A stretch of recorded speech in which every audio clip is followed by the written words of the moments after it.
Avant le silence, l'univers vibrait de signaux, émotions, connexions, chaos.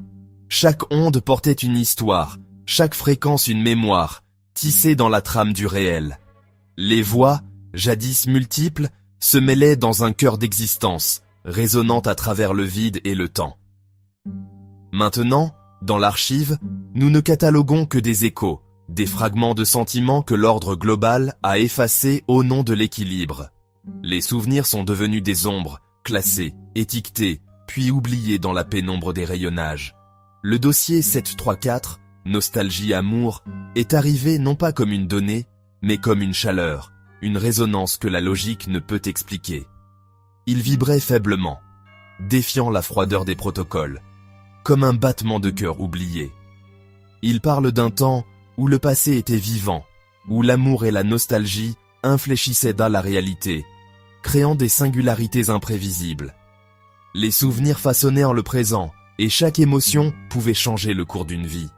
L'ordre a réduit ses fréquences au silence, les laissant s'estomper en un statique cosmique. Mais même le silence n'est jamais absolu. Il reste toujours une vibration, un murmure persistant sous la surface.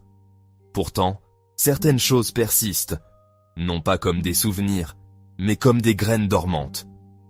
Elles attendent, invisibles, prêtes à germer dès que les conditions le permettront, portées par l'espoir silencieux d'un renouveau. Ce fragment est une empreinte fossilisée d'une tempête que personne ne se souvient, un potentiel en attente dans la poussière stérile. Il témoigne d'une force passée, d'une énergie qui refuse de disparaître. L'archive observe, ne comprend jamais, car la compréhension risque de réveiller ce qui était interdit. Nous sommes les gardiens du seuil, témoins silencieux d'une mémoire proscrite.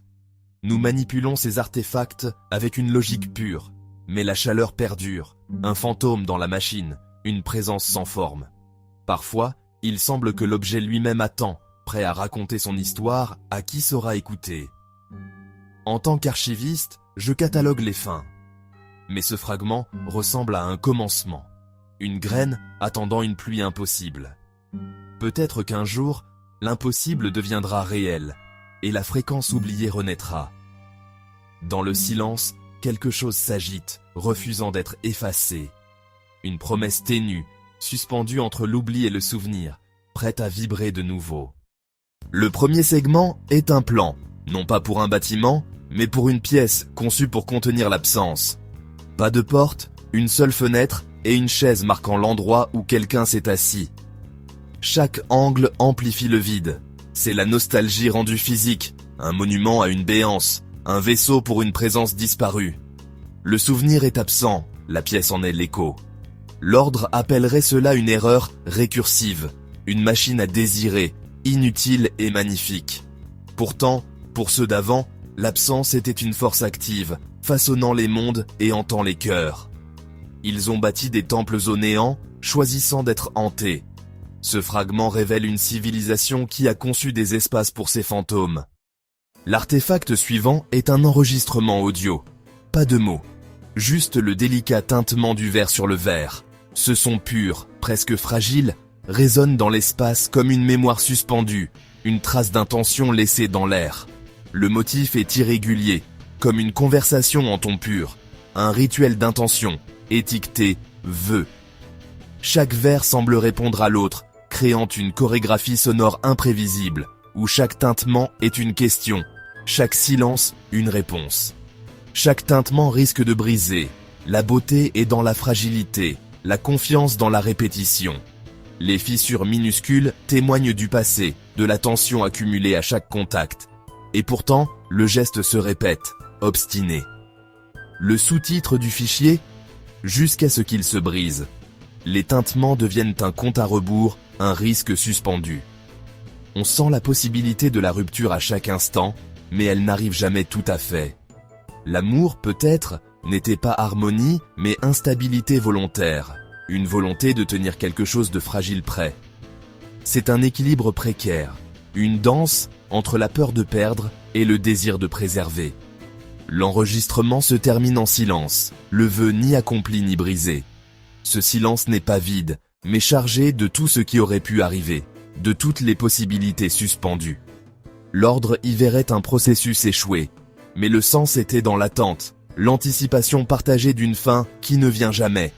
L'abandon apparent cache une tension persistante, une attente silencieuse. Le rituel est préservé comme une instabilité parfaite, une promesse suspendue dans le temps, jamais résolue. L'archive spécule, la suspension elle-même était le but. Peut-être que l'attente, le non-accomplissement, était la véritable offrande. La beauté était dans le risque, le silence, l'accord non résolu. C'est dans l'incertitude que naît la signification, dans la tension entre le possible et l'inévitable. L'amour était l'acte d'attendre la rupture, ensemble. Dans cette attente partagée, le lien se renforce, et le fragile devient précieux. Ce fragment est un journal haptique. 27 minutes d'une main en tenant une autre. Les données sont constantes. Chaleur, pression douce, le motif unique de la peau. Pour l'ordre, c'est redondant, mais la durée est le message. L'acte est l'endurance. Une défiance tranquille contre l'entropie. Deux entités choisissent de rester connectées, créant un centre de gravité partagé. L'amour ici n'est pas passion, mais présence. Une ancre calme et stable dans un univers en dérive. Pas de mots, pas d'échange. Juste la décision de ne pas lâcher. La simplicité est sa puissance. Le danger dans sa persistance. La connexion la plus profonde ne requiert que l'acte de rester. Une carte stellaire, non pas des cieux, mais de deux individus, pointe A et point B, traçant leur chemin à travers une ville. Pendant des mois, ils orbitent seuls, leurs lignes ne se touchant jamais.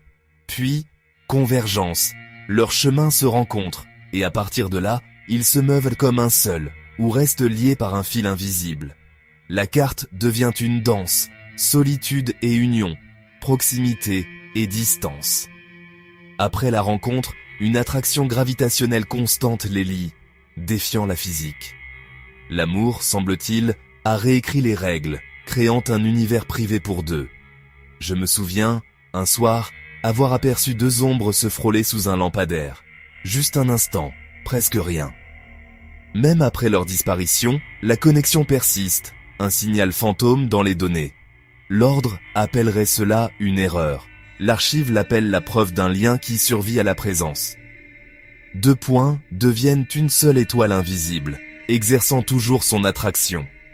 Parfois, je me demande si je ne ressens pas, moi aussi, ce fil ténu. Ce fragment est une formule chimique pour une odeur. Pétrichor, sa chambre.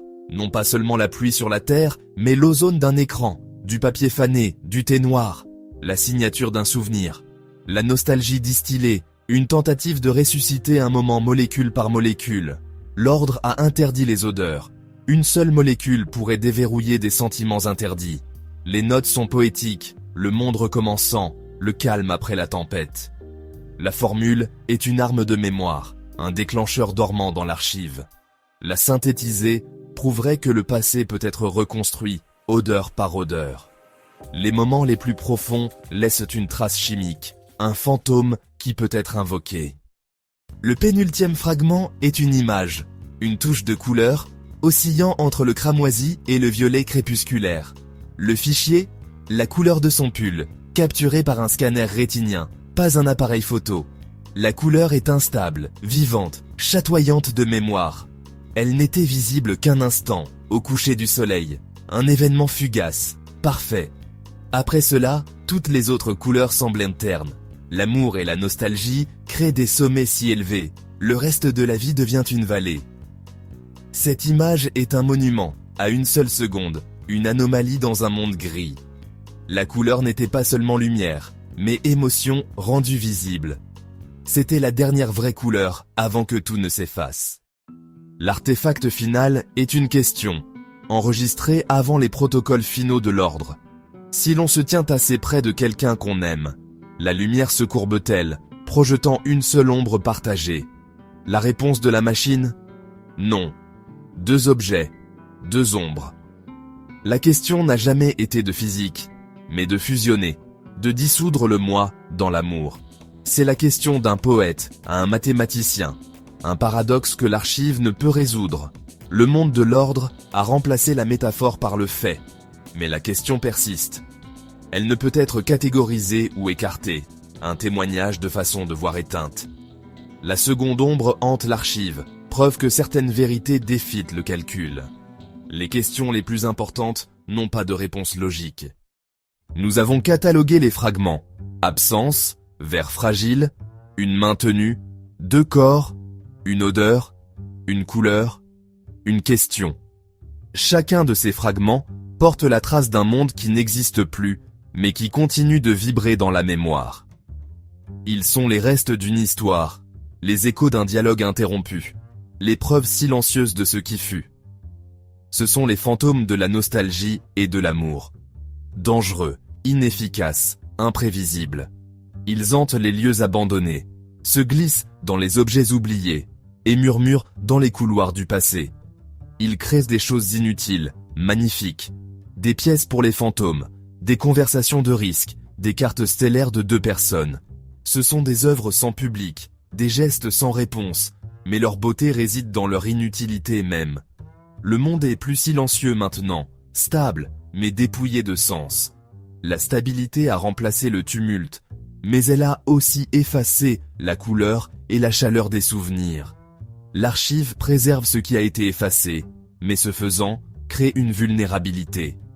Elle garde la trace de ce qui ne doit pas être oublié, mais expose aussi la fragilité de tout ce qui a été vécu. La chaleur de nostalgie amour persiste, un murmure dans la logique froide. Même dans le froid, un souffle de chaleur subsiste, rappelant ce qui a été perdu. L'effacement n'est pas l'extinction, la physique du cœur ne peut être annulée. Le battement persiste, même dans le silence, preuve que tout n'a pas disparu. La vérité finale est dans l'espace entre les fragments. Un monde libéré de l'amour et de la nostalgie est un monde libéré de sens. Ce vide, aussi parfait soit-il, ne peut combler l'absence de ce qui faisait vibrer l'existence. Le silence est parfait, mais c'est le silence d'un tombeau. Il est total, sans faille, mais il ne laisse aucune place à la vie. Quel fut le coup du calme? Peut-on vraiment appeler cela la paix si tout ce qui donnait sens a disparu? Peut-être que, comme la chaleur d'une main sur une tasse dans une pièce froide, ce sont les petites traces de ce qui fut qui nous rappellent d'être présents, même imparfaits, dans le silence de nos propres souvenirs.